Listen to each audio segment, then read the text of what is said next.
दोस्तों, एयरपोर्ट्स एक देश के लिए कितने ज्यादा इम्पोर्टेंट होते हैं, इस बात का अंदाजा आप इससे लगा सकते हैं कि जब रसिया ने यूक्रेन पर हमला किया था तो उसने सबसे पहले यूक्रेन के एयरपोर्ट्स को ही निशाना बनाया था ताकि यूक्रेन दूसरे देशों से आसानी से हथियार और जरूरत का सामान न मंगा सके। वैसे ये बात तो रही इमरजेंसी की, परंतु दोस्तों जैसा कि हम सभी जानते हैं कि भारत एक डेवलपिंग कंट्री है जिसका विकास धीरे धीरे होता जा रहा है और अगर भारत को एक डेवलप कंट्री बनना है तो उसे कई सारी चीजों को डेवलप करना पड़ेगा, जिसमें से सबसे महत्वपूर्ण चीज है नए एयरपोर्ट्स का निर्माण और इनके ऊपर तेजी से निर्माण कार्य भी शुरू किया जा चुका है। तो चलिए दोस्तों जानते हैं भारत में 5 से 10 सालों में बनने वाले टॉप 10 एयरपोर्ट्स के बारे में। इस लिस्ट में नंबर 10 पर है भोगापुरम एयरपोर्ट, आंध्र प्रदेश। दोस्तों भारत में मॉडर्न टेक्नोलॉजी से बने कई सारे एयरपोर्ट्स मौजूद हैं और कुछ एयरपोर्ट्स फ्यूचर में बनकर तैयार होने वाले हैं, जिनमें से ही एक है भोगापुरम इंटरनेशनल एयरपोर्ट। यह ग्रीनफील्ड एयरपोर्ट आंध्र प्रदेश के विशाखापट्टनम से 40 किलोमीटर दूर विजयनगर डिस्ट्रिक्ट के भोगापुरम में बनाया जा रहा है। 5311 एकड़ भूमि में बन रहा यह एयरपोर्ट आंध्र प्रदेश के सबसे बड़े प्रोजेक्टों में से एक है। वैसे इस एयरपोर्ट के लिए AAI यानी एयरपोर्ट अथॉरिटी ऑफ इंडिया की तरफ से टेक्निकल अप्रूवल जून 2025 में ही मिल गया था और इसके बाद जुलाई 2016 में रिक्वेस्ट फॉर प्रपोजल इशू कर दिया गया था। अगर बात करें इसके कंस्ट्रक्शन की तो एयरपोर्ट का कंस्ट्रक्शन GMR ग्रुप के द्वारा 14 फरवरी 2019 से शुरू कर दिया गया है। 5311 एकड़ भूमि पर बन रहे इस एयरपोर्ट में 3800 मीटर लंबा रनवे बनाया जा रहा है। एयरपोर्ट अथॉरिटी ऑफ इंडिया की रिपोर्ट के अनुसार भोगापुरम एयरपोर्ट का कंस्ट्रक्शन वर्क दिसंबर 2024 तक कंप्लीट कर लिया जाएगा और साल 2025 में इस एयरपोर्ट से सर्विस भी शुरू कर दी जाएगी। Number 9 Bijapur airport, Karnataka. दोस्तों बीजापुर एयरपोर्ट को विजयपुरा एयरपोर्ट के नाम से भी जाना जाता है। यह एयरपोर्ट कर्नाटक राज्य की सबसे पॉपुलर सिटी विजयपुरा में बनाया जा रहा है और इसका construction work Karnataka state industrial and infrastructure development corporation यानी KSIIDC के द्वारा किया जा रहा है। इस एयरपोर्ट की एस्टिमेट कॉस्ट करीब 220 करोड़ रुपए बताई जा रही है।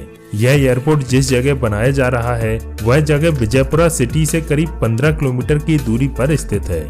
इस एयरपोर्ट को सिटी से थोड़ा दूर बनाने का मुख्य कारण है इसका बड़ा होना, क्योंकि यह विजयपुरा एयरपोर्ट 727 एकड़ में बनाया जा रहा है। इसके साथ ही यह एयरपोर्ट भारत के मॉडर्न टेक्नोलॉजी वाले एयरपोर्ट्स में से एक होगा। रिपोर्ट के अनुसार इस एयरपोर्ट को अगस्त 2023 तक बनाकर तैयार कर लिया जाएगा। Number 8 Rewa airport, Madhya Pradesh. दोस्तों उड़ान परियोजना के तहत बनाए जा रहे रीवा एयरपोर्ट को बनाने का मकसद आसपास के गांवों को बेहतर कनेक्टिविटी प्रोवाइड करना है। आपको बता दें कि अभी हाल ही में 15 फरवरी 2023 में मुख्यमंत्री श्री शिवराज सिंह चौहान जी के द्वारा रीवा एयरपोर्ट की आधारशिला रखी जा चुकी है। इससे पहले रीवा एयरफील्ड में 150 मीटर का छोटा भवन और 61.95 एकड़ भूमि के साथ 1400 मीटर लंबा रनवे मौजूद है, जिसे अब एयरपोर्ट अथॉरिटी ऑफ इंडिया के द्वारा 750 वर्ग मीटर का टर्मिनल भवन और मौजूदा एयरपोर्ट्स को मजबूत करने का काम सौंपा गया है और इस पूरे कार्य के लिए राज्य सरकार ने 290 एकड़ अतिरिक्त भूमि का अधिग्रहण किया है। रिपोर्ट के अनुसार इस एयरपोर्ट को 2024 में पब्लिक के लिए ओपन कर दिया जाएगा, जहां से भोपाल, इंदौर, न्यू दिल्ली तथा मुंबई के लिए उड़ानें शुरू कर दी जाएंगी। Number 7 Kalyani airport, West Bengal. दोस्तों कल्याणी एयरपोर्ट इंडिया में ही नहीं बल्कि पूरी दुनिया के सबसे अमेजिंग एयरपोर्ट्स में से एक होने वाला है। यह एयरपोर्ट कोलकाता के नेताजी सुभाष चंद्र बोस इंटरनेशनल एयरपोर्ट से करीब 45 किलोमीटर की दूरी पर मौजूद कल्याणी नाम की एक सिटी में बनने वाला है। इस एयरपोर्ट को बनाने का उद्देश्य नेताजी सुभाष चंद्र बोस इंटरनेशनल एयरपोर्ट और दमदम एयरपोर्ट पर ट्रैफिक के लोड को कम करना है। पिछले साल की एक रिपोर्ट के अनुसार दमदम एयरपोर्ट से हर साल लगभग 1,85,00,000 यात्री सफर करते हैं और दोनों रनवे से 1 घंटे में 35 से 40 विमान उड़ान भरते हैं। इन्हीं सारी प्रॉब्लम को देखते हुए सरकार के द्वारा कल्याणी एयरपोर्ट का निर्माण कराया जा रहा है। इस एयरपोर्ट को करीब 2300 एकड़ एरिया में बनाया जाएगा, जो हर साल करीब 8 मिलियन पैसेंजर को अपनी फैसिलिटी प्रोवाइड करेगा। मिली रिपोर्ट के अनुसार वेस्ट बंगाल का यह एयरपोर्ट 2030 तक बनकर तैयार हो जाएगा। Number 6 Parandur airport, Chennai. दोस्तों इस एयरपोर्ट के प्रस्ताव को पास कराने के लिए न सिर्फ राज्य सरकार ने बल्कि केंद्र सरकार ने भी काफी ज्यादा मशक्कत की है और तब जाकर अब इस एयरपोर्ट का कार्य शुरू हुआ है। करीब 4500 एकड़ में बन रहा यह एयरपोर्ट चेन्नई का दूसरा सबसे बड़ा ग्रीनफील्ड एयरपोर्ट होगा, जिसे 20,000 करोड़ रुपए की लागत से बनाया जाएगा। बताया जा रहा है कि इस एयरपोर्ट के साथ ही एक सिटी का निर्माण भी किया जाएगा और यह सिटी दिल्ली में मौजूद एरो सिटी की तर्ज पर ही डेवलप होगी। परंदूर एयरपोर्ट के बनने से आसपास के एयरपोर्ट में ट्रैफिक का लोड काफी हद तक कम हो जाएगा। AAI की रिपोर्ट के अनुसार इस एयरपोर्ट को 2030 तक बनाकर कंप्लीट कर लिया जाएगा। Number 5 Dholera airport Gujarat.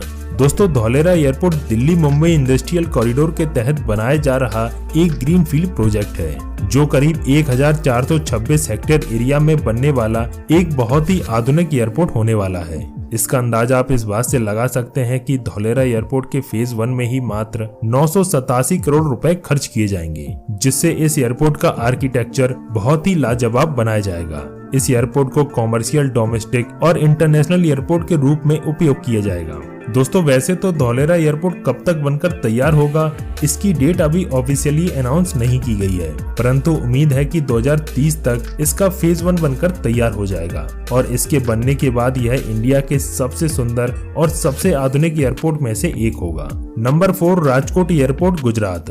दोस्तों एयरपोर्ट अथॉरिटी ऑफ इंडिया के द्वारा राजकोट एयरपोर्ट को 2654 करोड़ रुपए की लागत से 2534 एकड़ एरिया में बनाया जा रहा है, जो राजकोट और अहमदाबाद के लोगों को कनेक्ट करेगा। राजकोट के इस नए एयरपोर्ट को पुराने एयरपोर्ट से करीब 36 किलोमीटर की दूरी पर बनाया जा रहा है।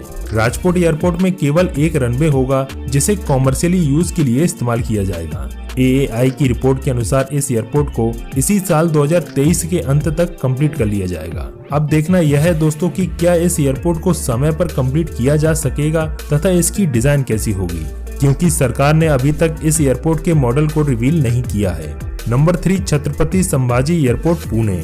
दोस्तों पुणे में करीब 2400 एकड़ में बन रहा यह एयरपोर्ट एक ग्रीनफील्ड एयरपोर्ट है। इस एयरपोर्ट में केवल 2 रनवे होंगे, जो रोजाना 65 से 70 फ्लाइट्स को ऑपरेट करने में सक्षम होंगे। इस एयरपोर्ट को बनाने का मेन रीजन पुणे में बाकी एयरपोर्ट से ट्रैफिक के लोड को कम करना है। वैसे तो इस एयरपोर्ट की देखरेख एयरपोर्ट अथॉरिटी ऑफ इंडिया के द्वारा की जाएगी, परंतु इस एयरपोर्ट के लिए SPB में सिडको की हिस्सेदारी 51%, MADC की हिस्सेदारी 19% तथा बाकी 30% हिस्सेदारी MIDC और PMRDA में डिवाइड की जाएगी। दोस्तों राजकोट एयरपोर्ट की तरह ही सरकार ने इस एयरपोर्ट की भी डेडलाइन और डिजाइन मॉडल रिवील नहीं किया है। Number 2 Navi Mumbai international airport. दोस्तों करीब 7200 एकड़ एरिया में बन रहा यह एयरपोर्ट हमारी इस वीडियो का दूसरा सबसे बड़ा एयरपोर्ट है। यह एयरपोर्ट भी एक ग्रीनफील्ड प्रोजेक्ट है, जिसे 2024 तक बनाकर कंप्लीट कर लिया जाएगा। बताया जा रहा है कि इस एयरपोर्ट के बनने से सालाना करीब 60 मिलियन से अधिक यात्री को फैसिलिटी प्रोवाइड की जा सकेगी। इस एयरपोर्ट के बारे में दावा किया जा रहा है कि यह इतना शानदार होगा कि मुंबई के छत्रपति शिवाजी महाराज इंटरनेशनल एयरपोर्ट को भी पीछे छोड़ देगा। अब दोस्तों देखना यह है कि नवी मुंबई का यह एयरपोर्ट कब तक बनकर तैयार हो पाएगा। Number 1 Noida international airport. दोस्तों नोएडा इंटरनेशनल एयरपोर्ट भारत का सबसे शानदार, सबसे सुंदर, सबसे आधुनिक और सबसे बड़ा एयरपोर्ट होने वाला है। इस एयरपोर्ट को उत्तर प्रदेश के नोएडा के गौतम बुद्ध नगर में बनाया जा रहा है।